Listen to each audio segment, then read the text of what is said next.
Buenas noches, bienvenidos al banquillo, gracias por estar con nosotros en esta semana que ha resultado con un centro de información puntual con el tema de la Iglesia Católica por la muerte del obispo de Roma.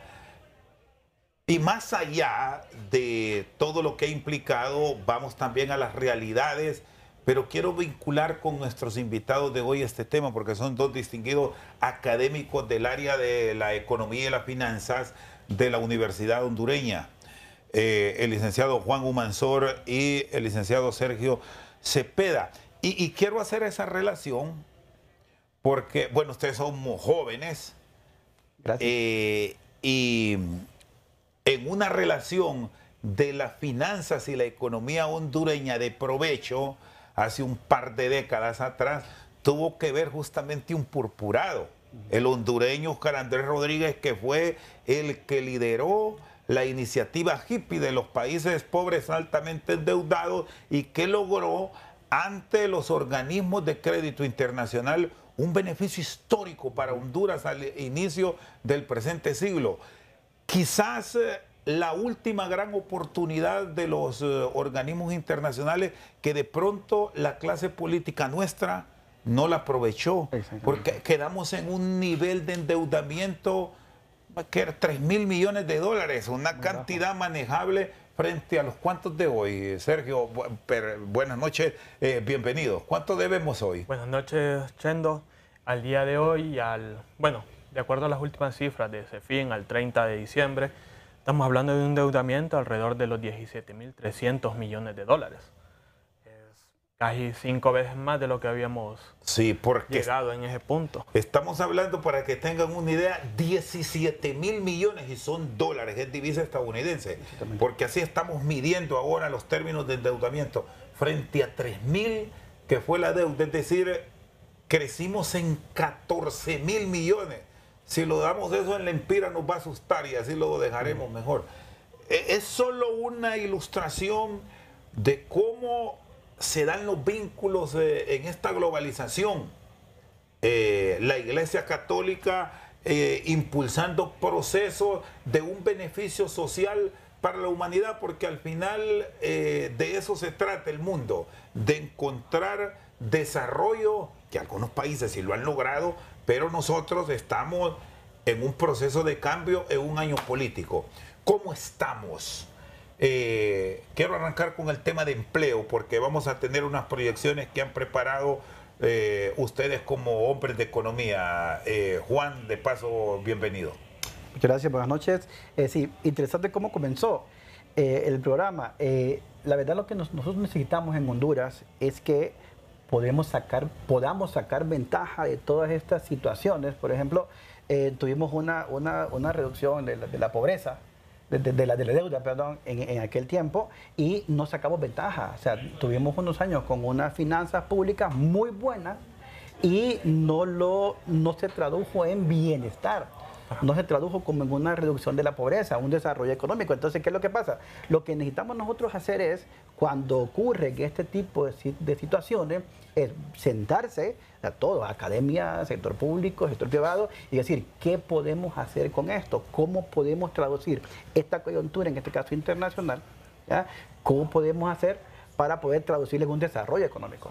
Entonces, ¿y qué es lo que hacemos? No, como se nos redujo la deuda, gastemos más, pero no gastamos en pro del desarrollo de la economía, sino que más bien en volvernos a endeudar. Entonces ese es el problema que tenemos que solucionar, o sea, sacar ventaja de la coyuntura. Actualmente tenemos una coyuntura, tenemos unos problemas arancelarios allá afuera, que yo siempre he dicho, saquemos ventaja de esto, pues. O sea, no miremos qué es lo malo que nos va a pasar o nos puede pasar, sino que miremos, sentémonos y miremos qué podemos hacer, pues, para poder mejorar el bienestar, no solamente un crecimiento económico, sino que un bienestar del desarrollo económico de la población hondureña para así poder reducir la pobreza. ¿Dónde estuvieron, Sergio, esos quiebres que no nos permitieron seguir los pasos que algunas economías que también en su momento tuvieron acceso a recursos vía préstamos, vía donaciones, sí obtuvieron resultados distintos a los de nosotros? Podemos citar los ya famosos países asiáticos. Incluso lo que hoy estamos viviendo con la inyección financiera que recientemente han trasladado a Argentina, donde ha tenido una reacción la economía, donde hemos observado una apreciación de su moneda nacional frente al dólar, cosa que hoy no la tenemos nosotros. No, claramente de acá, y es uno de los puntos que mencionó el profesor Juan Humansor. No hemos sabido aprovechar precisamente nuestro potencial como país. Recordemos que tras la iniciativa que alcanzamos de los países pobres y la condonación de la deuda, claramente iban ligados a algunos lineamientos para el tema de la estrategia de la reducción de la pobreza. Y fue, al final de cuentas, una estrategia que no tuvo resultados tangibles. No alcanzamos realmente reducir la pobreza, sino que se ha venido acrecentando tanto a nivel de tasa como a nivel de los hogares pobres en nuestro país. Y esto claramente es una situación que nos pone en desventaja tanto en el ámbito económico como en el ámbito social. ¿Por qué? Porque nosotros no pasamos de una estructura productiva que está ligada a bienes intensivos en trabajo como los que producimos del sector agrícola. En cambio, nosotros tendemos a importar más lo que son bienes con mayor valor agregado desde la parte tecnológica, y eso claramente al compararnos nos pone en esa situación. De igual manera, no hemos podido trascender precisamente hacia el empleo.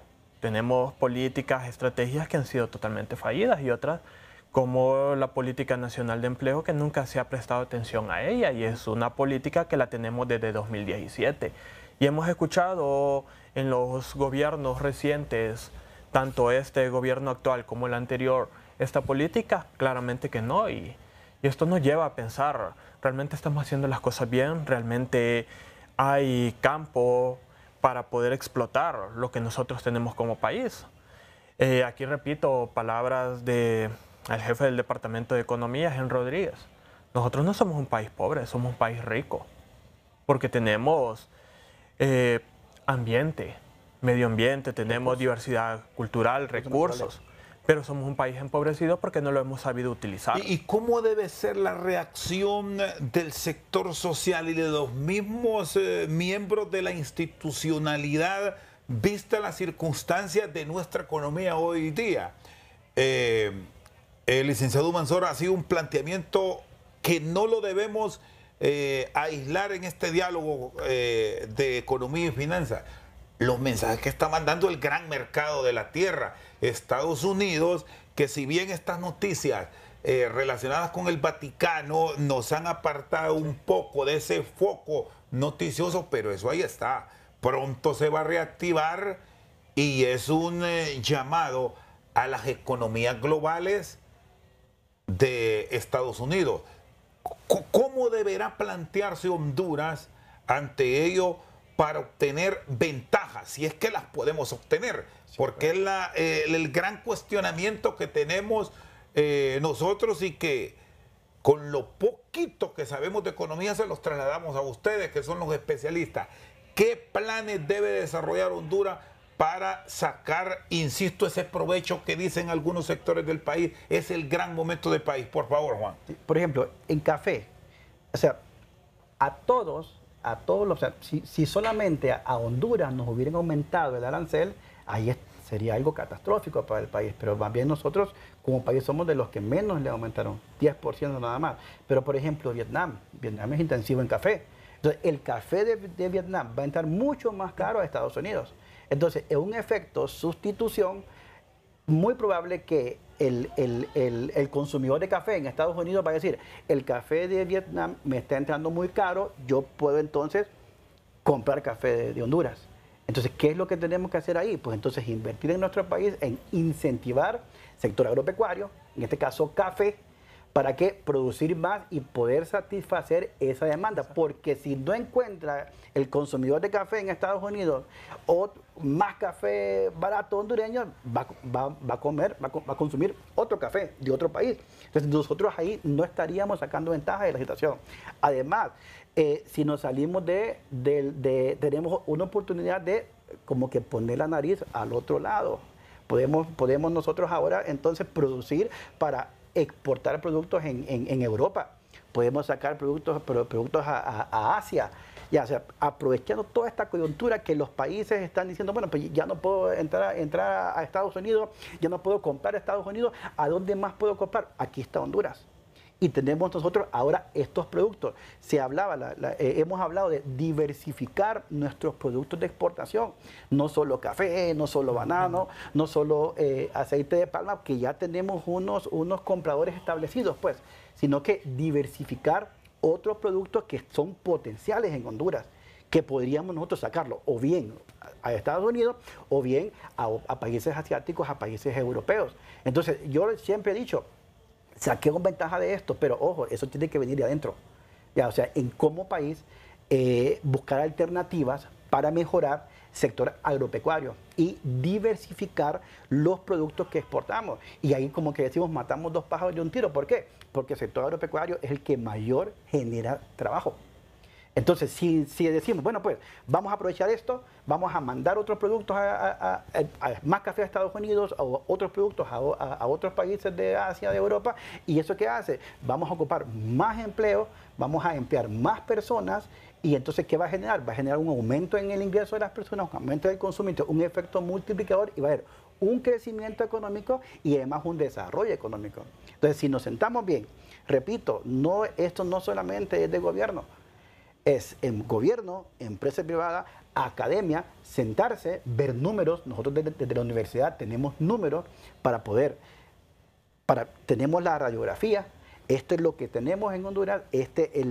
Las actividades económicas del país están comportándose de esta forma. Los hogares, que ya lo va a presentar Sergio, los hogares están comportándose de esta forma, las empresas de esta forma. Ahora, ¿qué podemos hacer teniendo este diagnóstico para poder incentivar estos productos, mejorar otros productos para poder generar mayor inversión, generar mayor empleo? Y tenemos, Sergio, un mercado aquí interno capaz de competir en estas circunstancias, porque más allá de lo que le ha trasladado en el ejemplo del café a países como Vietnam, el mercado estadounidense, y frente a lo que vive Centroamérica, que incluso por la cercanía del territorio estadounidense puede ser de mucho provecho.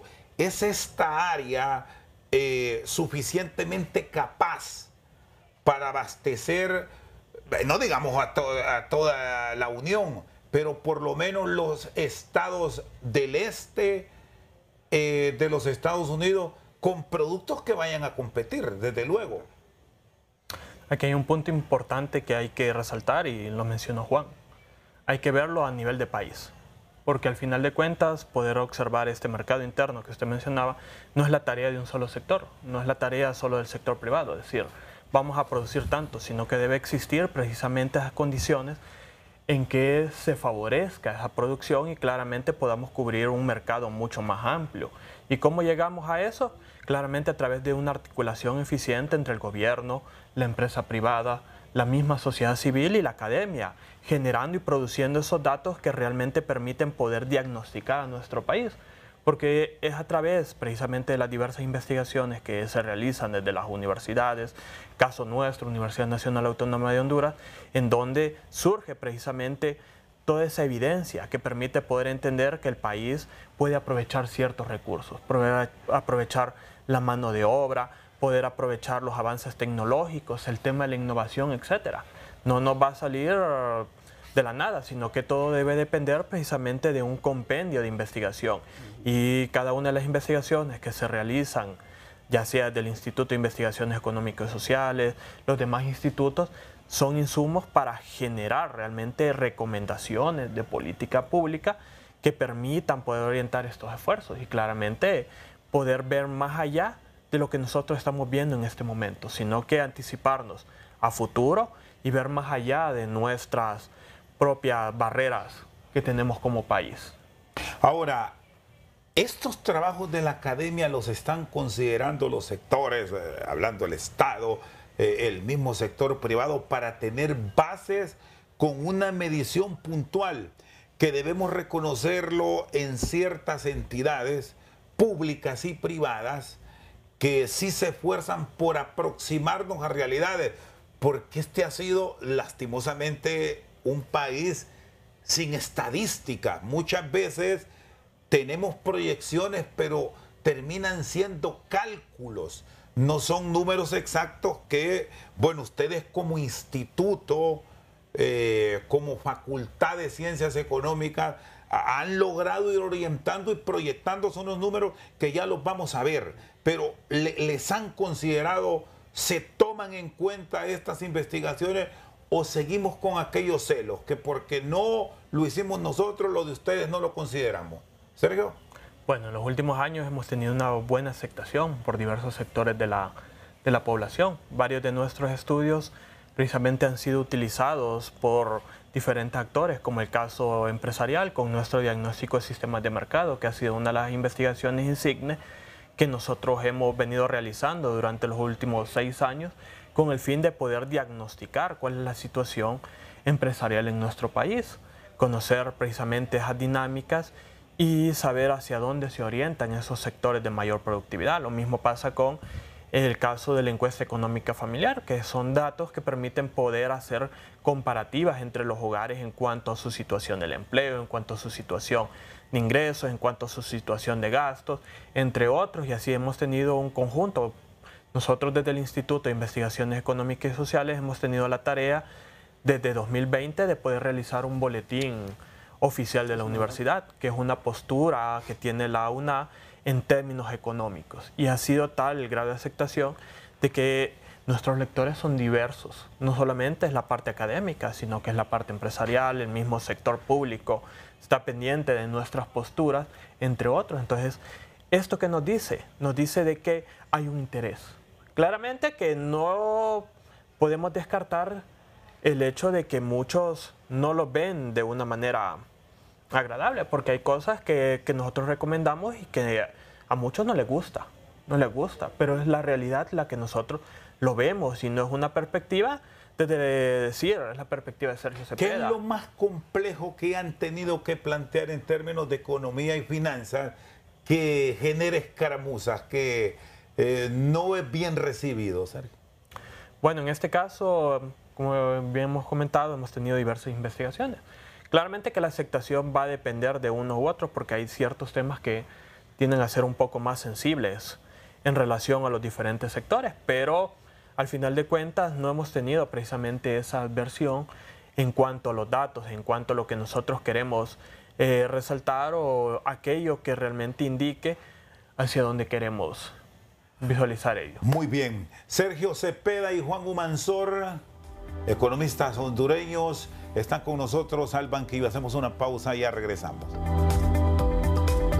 Seguimos esta noche al banquillo con Sergio Cepeda y Juan Humansor, economistas hondureños.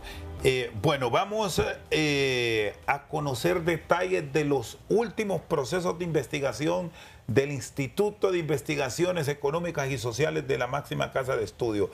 ¿Qué se preguntó? ¿Qué tenían ustedes como orden de conocer del pueblo, Sergio? Bueno, en este caso, desde 2020 hemos venido desarrollando una encuesta orientada a los hogares universitarios de la Universidad Nacional Autónoma de Honduras a nivel nacional. Esta encuesta básicamente nació como un medio para poder conocer la realidad de los hogares universitarios a raíz de la pandemia. Sin embargo, su aceptación fue tan grande que se ha convertido precisamente en una encuesta que permite monitorear no solamente el contexto de los hogares universitarios, sino que a nivel nacional. Es decir, ya dio el paso para tener una fotografía del territorio hondureño, cómo estamos, dónde encontramos desarrollo, dónde encontramos retrasos, dónde hay que tener la vista puesta con cierto tipo de actividades para un verdadero proceso de cambio. Claramente. Sí, la idea ahí es que como universidad, aprovechando que tenemos estudiantes a nivel nacional, entonces podemos nosotros llegar a hogares, si bien es cierto, son hogares de los estudiantes universitarios, pero son hogares hondureños. Entonces con esto nosotros podemos tener un dato que se acerca a la realidad de la situación, como lo coloca en el tema, la situación socioeconómica de los hogares a nivel nacional.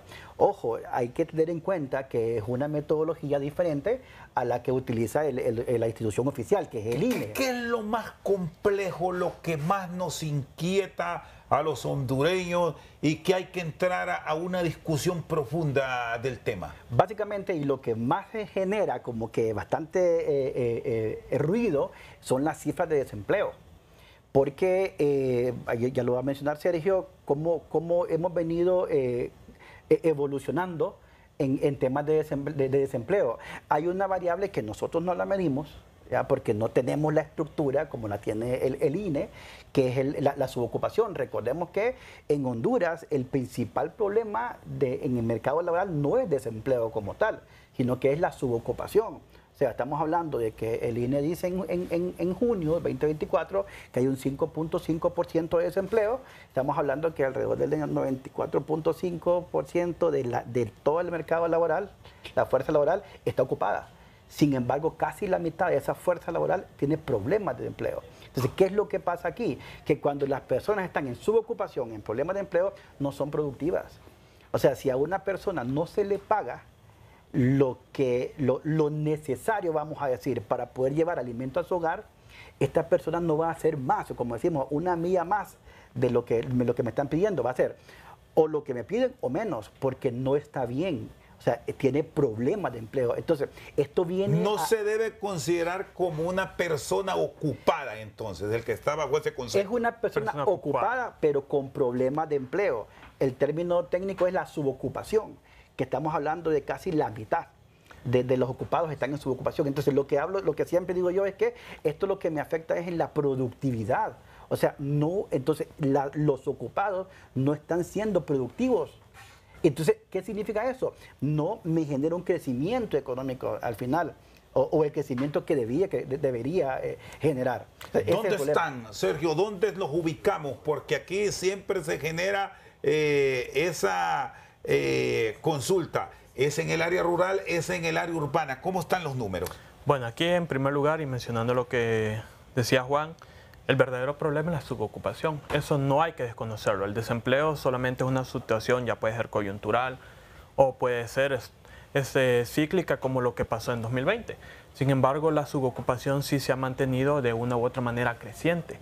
Esto en el sentido de que genera una cierta insatisfacción por el trabajo que mantiene, ya sea porque la persona gana menos de lo que debería estar ganando y trabaja las horas que dictamina la ley o trabaja muchas más horas. Y por otra parte, hay personas que todavía no trabajan las horas que están establecidas en el Código de Trabajo y eso hace que al final exista esa insatisfacción y los datos reflejen una baja productividad con ello. Claramente que estos problemas van a depender. Nosotros asociaríamos el tema de la subocupación con el tema del área rural por las condiciones de trabajo que hay. Sin embargo, en las zonas urbanas es donde más se tiende a dar. Por el hecho de que hay personas que están trabajando pero que no están logrando esos ingresos. Claramente que uno los asocia, como mencionaba Juan, el tema de las actividades agrícolas. Las actividades agrícolas muchas veces son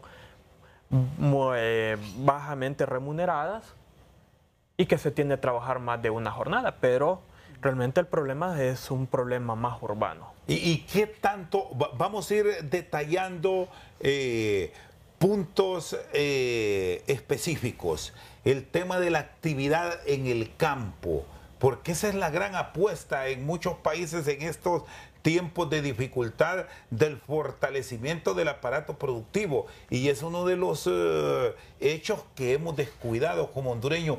¿Qué encontraron y cuál es la ruta ideal para encontrar una ocupación efectiva y bien remunerada? Porque al final esto puede ser vehículo ideal para mejorar las exportaciones, ahora que estamos hablando de competirle a los gringos. Exactamente, sí, lo que necesitamos ahí es...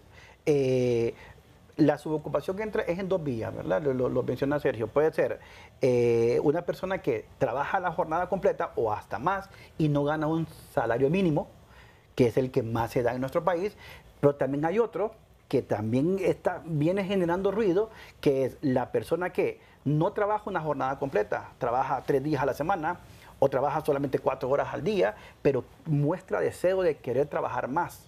Entonces, ese es también otro problema de su ocupación. ¿Y qué provoca? Lo que venimos hablando. No es una persona productiva porque quiere dar más, quiere trabajar más, necesita trabajar más y las condiciones del mercado actual no lo permiten. Entonces, lo que estamos haciendo es, probablemente engrosar esta cifra pues, de su ocupación.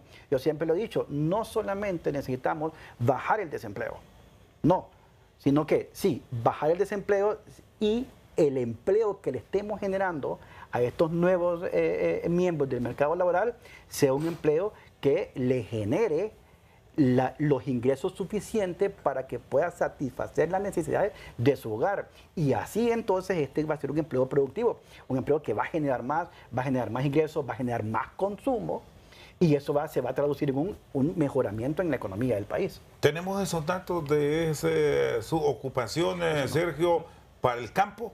No, en la presentación que traemos el día de hoy no. Es general. Ahora, y a nivel de ciudad, ¿cómo estamos? Porque hemos visto que contrario a tener un verdadero proceso y estrategia de mejorar las condiciones en la gran ciudad, antes se molestaban con este término que voy a utilizar algunos, pero es lo que se planteó.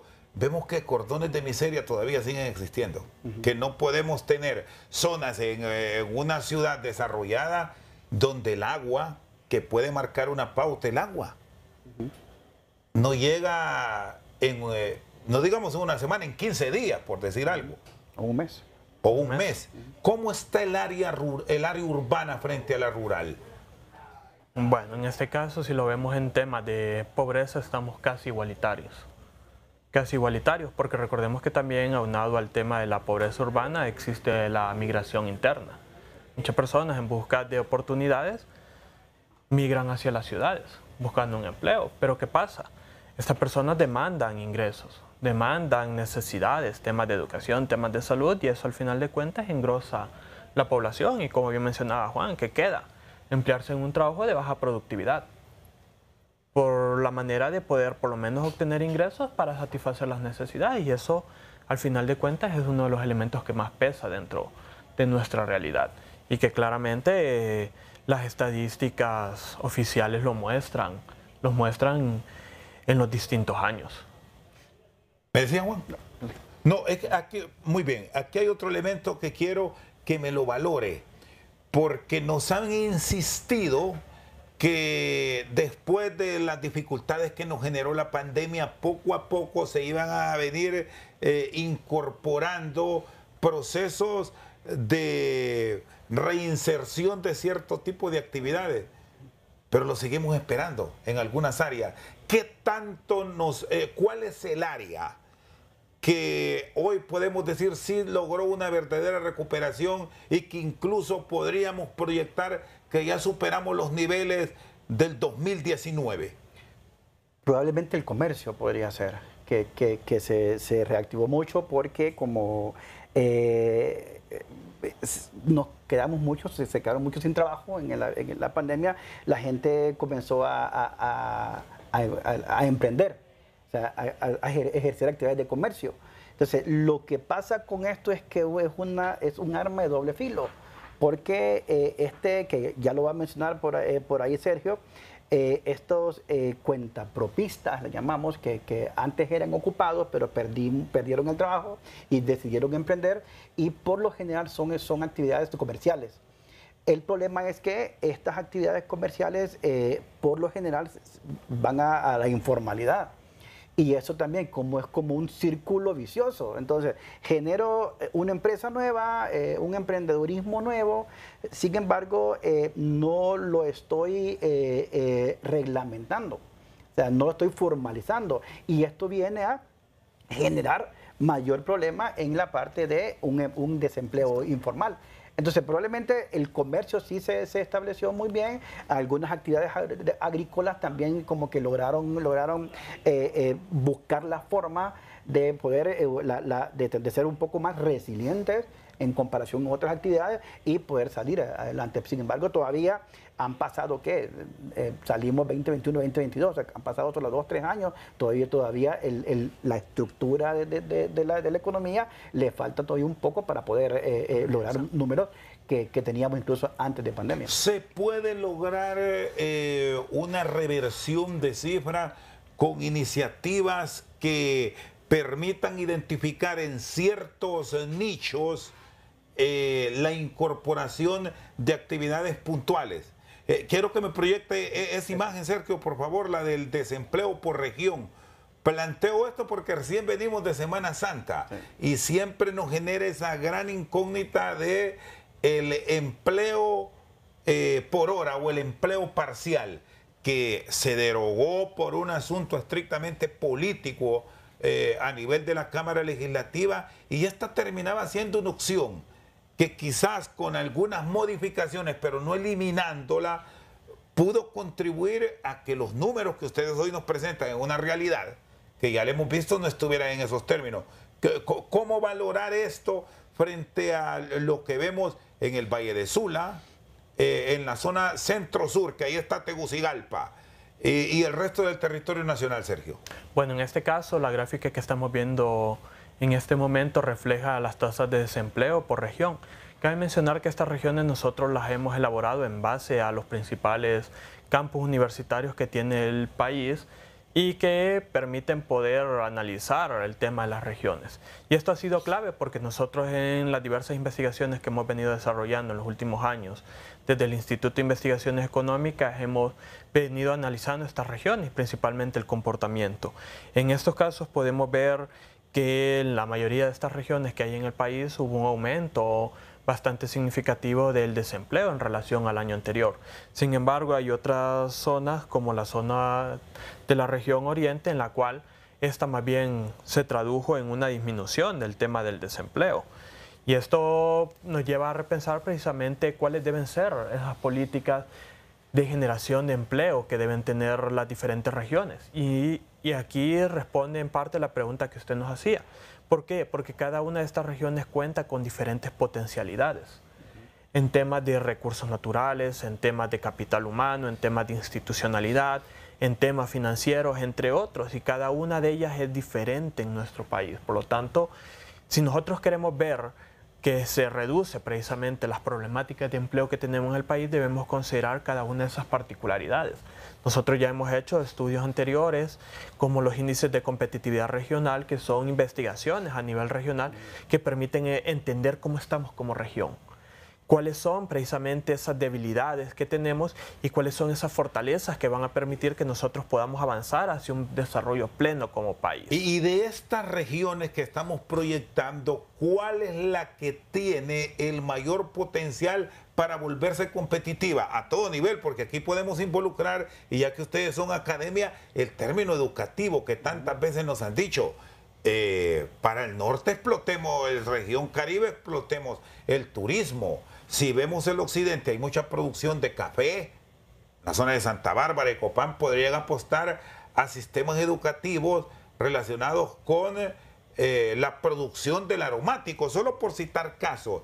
¿Lograron ya trasladar ese tipo de respuestas para un verdadero mejoramiento? Claramente, dentro de nuestras investigaciones tenemos también, junto con los índices de competitividad regional, las agendas de competitividad, que son recomendaciones de política pública en diferentes ámbitos que permiten poder entender cuál es la magnitud de respuesta que deben tener estas regiones para mejorar sus condiciones. Y aquí va el tema que usted mencionaba, el tema de cómo poder orientar la educación. Digamos, en la región litoral atlántico, que es una región rica en naturaleza, en recursos del medio ambiente, claramente se debe buscar es cómo poder potenciar más. Hay otras en las cuales hay una mayor ventaja en términos de capital humano, digamos, como el caso de la región centro, Valle de Sula, que son ricas tanto en recursos humanos como en recursos financieros, y eso nos permite poder entender hacia qué actividades nosotros queremos alcanzar en estos sentidos. Hay algo importante en estos datos. Nosotros siempre estamos trabajando desde el Instituto de Investigaciones, buscar presentar de esta forma los resultados, de forma regional, porque lo decía Sergio, en el caso, por ejemplo, lo que estamos mostrando acá, el mercado laboral. O sea, desde que estamos viendo el mapita, nos damos cuenta que existen diferencias en la estructura del mercado laboral allá en el litoral atlántico, o allá en el sur, o en Oriente, en Occidente, o aquí en el centro. O sea, si vamos a hacer estrategias para mejorar el empleo, o para mejorar el mercado laboral, no podemos hacerlo digamos, de aquí sentados nosotros, de aquí de Tegucigalpa, y decir, vamos a hacer esta estrategia. No, tienen que ser estrategias regionales, con un enfoque regional. Es más, estos documentos nosotros actualmente los estamos trabajando a través de una red de investigadores, en donde tenemos investigadores en cada una de esas regiones, de los cuales se les envían los datos y se les dice, maestros, investigadores, estos son los datos de su región. Analicen y ellos escriben su propio documento, y ellos desde allá, desde cada región, ellos proponen estrategias, porque eso es lo importante, no sacar información a nivel nacional de acá y decir, vamos a mejorar la región sur de esta forma. No, los docentes investigadores de la región sur, ellos sacan la información y dicen, bueno, nosotros tenemos esta cifra de hogares de desempleo, de ingreso, de confianza, y desde acá, que nosotros sabemos, nosotros conocemos la problemática de mi región y proponemos desde allá. Entonces ese es el enfoque regional que nosotros siempre proponemos, que no se haga desde un enfoque nacional, sino que salgan varias estrategias regionales que salgan desde la región. Muy bien, Juan Humansor y Sergio Cepeda están con nosotros al banquillo. Hacemos una pausa, ya regresamos. Bueno, aquí seguimos en Al Banquillo revisando las últimas investigaciones de economía y sociedad que se han hecho a nivel de país. Hay unos términos que son complejos, pero los especialistas los definen. Duración del desempleo. ¿Cuánto tiempo estamos sin hacer nada? Con la capacidad para poder servir en un área puntual.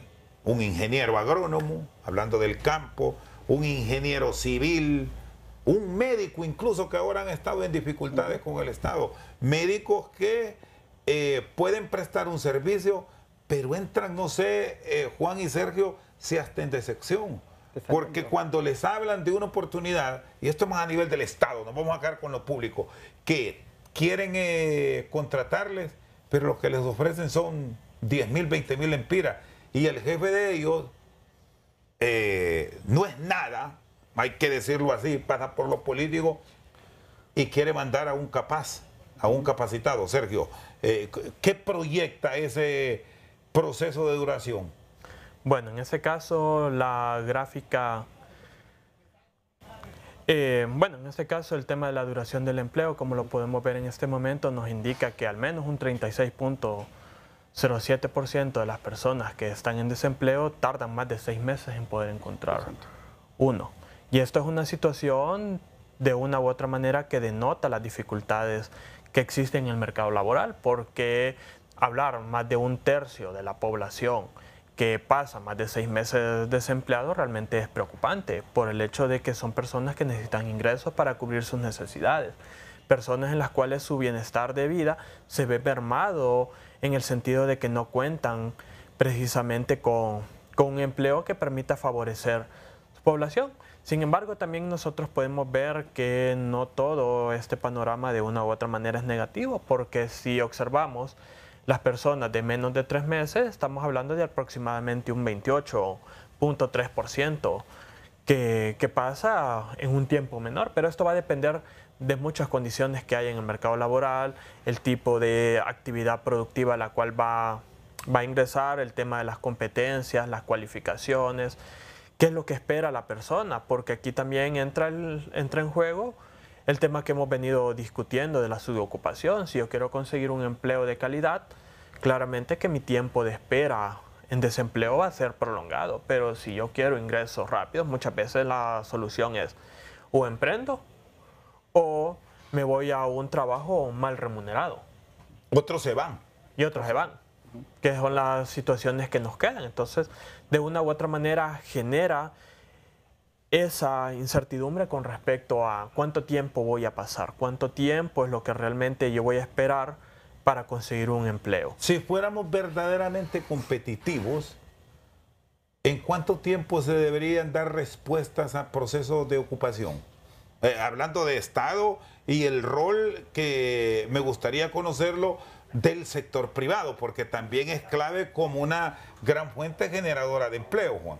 Deberían ser alrededor de 3 meses. 3 meses, en 90 días ya una persona que busca la ocupación debe tener una respuesta, sí o no. Sí, 3 meses. Sin embargo, para poder, usted mencionó algo ahí, hay un desempleo que nosotros le conocemos como desempleo estructural, que la demanda laboral, o sea, los empresarios están requiriendo estas características del empleado. Sin embargo, el empleado no las está ofreciendo. Entonces ahí es donde tenemos un gran desafío. Un momento ahí, y la academia como tal, ¿qué responsabilidad tiene? ¿Qué responsabilidad tienen los institutos de formación, los institutos técnicos? Y planteo esas áreas donde se imparte conocimiento, porque estamos con una carencia de oficios enorme. Y alguien dice que se están yendo para los Estados Unidos, pero también hay que ver los niveles, que ese es otro punto, aparte de la educación, de la deserción y la situación, desde luego, económica, porque muchos prefieren emplear los recursos en la comida diaria que quizás en un proceso educativo que no es a corto plazo. Esto es de mediano y largo plazo, Juan. Exactamente. O sea, la academia tiene un gran desafío acá. Incluso hemos hecho a través del Instituto de Investigaciones estudios que, por ejemplo, hizo Sergio en Choloma y en San Pedro, ver cómo es la estructura socioeconómica del mercado laboral en estas dos ciudades, en el cual se entrevistaron a empresarios y se entrevistaron a estudiantes, de media, qué es lo que están ofreciendo, cuáles son digamos, qué es lo que están buscando como para insertarse en el mercado y qué es lo que los empresarios necesitan de que estos jóvenes salgan preparados. Entonces ahí tenemos Info.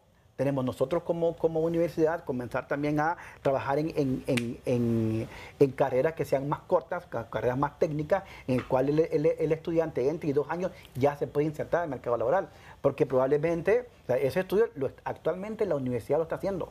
Ya, queremos replicar esto que hicimos allá en Choloma y en San Pedro Sula a nivel nacional, para poder saber entonces, bueno, pues entonces como universidad ya no requiere estar teniendo a 4 años, 5 años a un estudiante acá, y ahí es que salga y insertarse, sino que solamente 2 años, 1 año, y salga y que perfectamente se acomode en el mercado laboral, porque probablemente el mercado laboral prefiere más o requiere más ahorita una persona que tenga 2 años en una actividad, en una carrera técnica, a una persona que tenga 5 o 6 años que le cueste un poco más bien insertarse en el mercado laboral. Juan, perdón, ¿y las garantías del Estado para el sector privado cómo quedan en este escenario? Porque eso resulta también un momento clave para desarrollar, para emprender, reglas claras. Exactamente, lo que necesitamos es que las reglas claras. O sea, que se siente entonces el sector privado y el gobierno para poder decir, academia, con las cifras, con datos, y decir, bueno, pues vamos a emplear a estas personas. Yo pensaría muy personalmente que la ley del empleo por hora, en este caso, nos sirve para poder emplear a estos personas con carreras técnicas, porque a veces se ocupan menos tiempo, sin embargo, es ocupado. O sea, solo trabaja 4 horas al día o 3 días a la semana, pero se considera una ocupación porque está dentro de una plataforma de empleo parcial. Porque aquí, Sergio, nosotros con ustedes, cuando tenemos la oportunidad de hablar de estos temas, siempre hay un punto clave, más allá de que nos puede ir bien, que hay riesgo, que deben tener los cálculos correspondientes, sobre todo el sector privado, el que apuesta la inversión, porque ya sabemos que el Estado, y más en años políticos, tiene un panorama diferente. Es revisar el riesgo país, que ahora mismo es punto clave para la inversión local y externa. Bueno, usted lo ha dicho. Este es un indicador clave que permite poder entender precisamente la magnitud en que los inversionistas quieren invertir en el país. Porque como inversionistas sabemos que el fin es poder ganar, pero si me enfrento a diferentes riesgos, diferentes obstáculos que más bien van a entorpecer precisamente mi accionar, yo debo analizar bien. Y en este sentido, aunado a esto y siguiendo con lo que mencionaba Juan, el tema precisamente del capital humano. Ese es uno de los mayores desafíos que tiene la academia en temas de formación. Juan mencionaba las carreras técnicas, que es una medida de poder llegar rápidamente a las necesidades. Pero aquí entra en juego algo muy importante y son las habilidades que demanda el mercado laboral actualmente. Muchas veces no son cubiertas en su totalidad por la formación que se recibe a nivel medio, en otras ocasiones a nivel superior, sino que debe existir eso. ¿Y cómo se debe articular? Precisamente a través de esas sinergias entre Estado, el sector privado, la misma academia, que es la que va a aportar, como bien he mencionado anteriormente, la evidencia empírica para decir estas son las habilidades que necesitamos y estas son las habilidades que el mercado laboral debe tener, y eso va a permitir que otros indicadores clave para el tema de inversiones puedan estar en una mejor posición y así no haya ese riesgo de que los inversionistas digan no puedo invertir acá porque realmente me encontraría en una situación bastante perjudicial para mi rubro. Muy bien, Sergio Cepeda y Juan Humansor están con nosotros al banquillo. Una pausa, en breve continuamos. Seguimos esta noche al banquillo. Bueno, ya estamos en la parte final. Ahora vamos a las principales fuentes de ingreso. ¿Cómo están las exportaciones proyectadas con relación al primer trimestre de este año frente al 2024? Ojo que es un año donde la competitividad va a ser clave, porque Estados Unidos, que es el que más nos compra, va a buscar lo bueno en la región. Y allí podemos salvar incluso hasta aranceles. Exactamente. 1. 2. Los niveles de endeudamiento público, cómo se van a manejar. Y el otro gran punto, que es el que potencia, son las remesas. Siguen siendo la gran tabla de salvación del país, incluso terminó siendo el gran contenedor del valor de la empira frente al dólar, Sergio. Bueno, en este caso, si vemos la siguiente gráfica en cuanto a la fuente principal de ingresos que perciben los hogares, vamos a observar que las remesas familiares se ubican en la tercera gran fuente de ingresos que tienen los hogares actualmente a nivel nacional. Y esto, como usted lo mencionó, nos da el indicativo precisamente de la importancia que han venido generando en los últimos años. Si vemos las cifras, digamos, este primer trimestre en temas de remesas familiares, en comparación con el primer trimestre del año pasado, crecimos en un 25% prácticamente. Estamos a pesar de las dificultades de nuestros compatriotas, sobre todo en Estados Unidos, porque debemos decir que remesas ahora incluye, pero es muy poco, Europa. El grueso es Estados Unidos. Exactamente, porque si nosotros vemos las cifras, prácticamente ha habido un crecimiento bastante importante. En primer lugar, por el tema de la incertidumbre con el tema migratorio en Estados Unidos. Sin embargo, eso todavía nos está indicando que específicamente nuestros compatriotas en Estados Unidos o en cualquier otro país tienen ese interés de seguir enviando estos ingresos a sus familias a nivel nacional. Y esto nos da un indicativo porque hay muchas familias, y como lo vemos acá, que dependen exclusivamente del tema de remesas. Ellas no cuentan con otros ingresos como los que se reciben por un empleo asalariado, los que se reciben por las cuentas propicias, como bien mencionaba Juan, que es ese 18.45% que vemos ahí, que es básicamente todo el tema que sale del emprendedurismo. Pero las remesas sí están generando ese apoyo vital. Sin embargo, también hay que ver principalmente su destino, que la mayoría de las remesas tiene como principal fuente de destino el consumo, que no está mal, pero no existen otros canales como el tema de la inversión o el tema del ahorro que realmente generen un efecto dinamizador más allá del tema del consumo en la economía. ¿Quién es el gran culpable de no tener una planificación adecuada? Juan, sobre todo cuando vemos estos números, bueno, sueldos y salarios, solo ubíqueme nuevamente el cuadro por sueldos y salarios, bueno, más de la mitad. Consumo, puro consumo. Sí, hay que pensar algo ahí. Las remesas, algo interesante con las remesas. Recordemos que este es un séptimo documento que hemos hecho. En los primeros las remesas eran un 6%, allá 20, 21, 22. Luego pasó a un 7%. Estamos hablando de el 7% de los hogares en Honduras tienen como su principal fuente de ingreso la remesa. Y eso pasó ahora a un 10%. O sea que 1 de cada 10 hogares actualmente depende, su principal fuente son las remesas.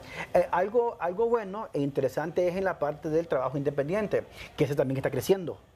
¿Qué significa? Que hay personas entonces que están mucho pasando a emprender. Y eso es muy bueno. Ojo, hay que tener cuidado de que este emprendedurismo no me vaya a engrosar más del sector informal de la economía. Exacto. Eso es lo que necesitamos. Que ahí es donde está el trabajo fundamental del Estado, que le deviene en un futuro también en beneficio a ellos porque puede convertirse en ingreso, en renta. Sí. Nuestros estudios, el diagnóstico de sistemas de mercado nos ha dicho que los empresarios lo que dicen es que ellos se le conoce como la competencia desleal, porque no compiten en precios, porque todo el sector informal no paga impuestos y ellos sí. Entonces, ¿pero por qué? Porque necesitamos buscar que este emprendedurismo, esta informalidad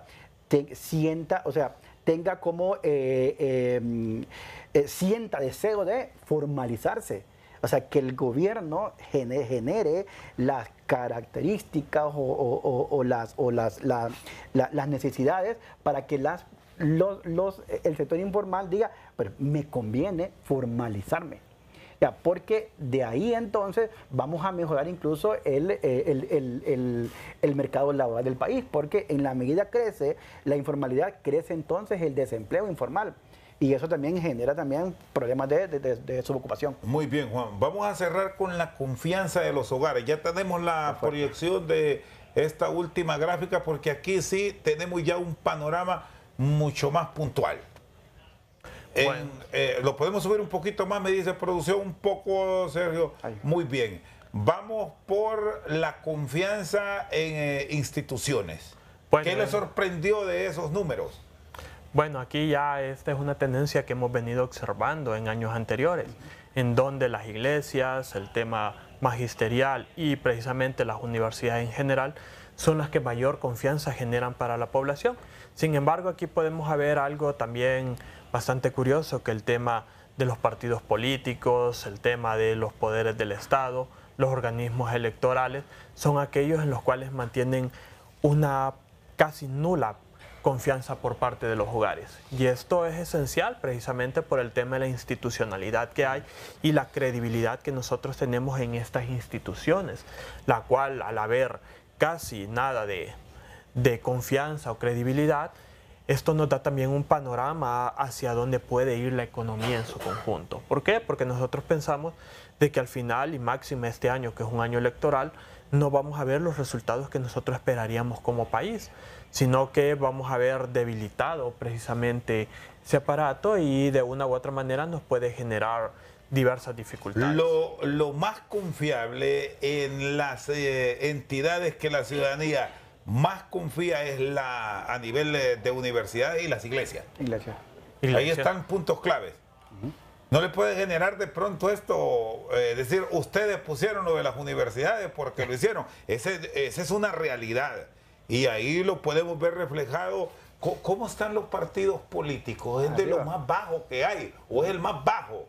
Es el más bajo porque apenas 1.32% de la población confía en ellos. Eso es para que tengan una idea. A nivel del Congreso de la República es otra de las instituciones con bajo perfil que se termina combinando con los políticos, un Congreso inoperante. Proyectamos en cuanto a otras instituciones que sí mantienen perfiles adecuados, los maestros. Los maestros, aquí incluye todas las organizaciones, o cómo lo midieron eso, Juan, finalmente. No, se le pregunta, o sea, no, cuando dice universidades no es la autónoma, es universidad. Sí, es la universidad, la academia a nivel igual superior. Los maestros, tanto de media, tanto de primaria, todo. Entonces, eso. Entonces, algo importante aquí, hablando a través de la formalidad de las empresas. O sea, en la medida, la población, porque recordemos que esta informalidad son hogares que están produciendo. Y estos hogares no tienen confianza en el sector público. Entonces, en la medida mejoremos esta confianza en los hogares al sector público, vamos entonces a mejorar o vamos a incentivar a estos hogares o a este sector informal a poder formalizarse, porque yo confío en que voy a pagar entonces impuestos y esos impuestos se me va a devolver a mí en mayor consumo, en mayor venta, por ejemplo, porque me van a comprar más, mayor estabilidad, mayor fuerza en el mercado. Entonces eso vamos a ver como que un efecto estructural en que mejora toda la economía del país. Muy bien, gracias. Juan Humansor y Sergio Cepeda, economistas hondureños que nos han acompañado aquí en el banquillo. Por su sintonía, muchas gracias.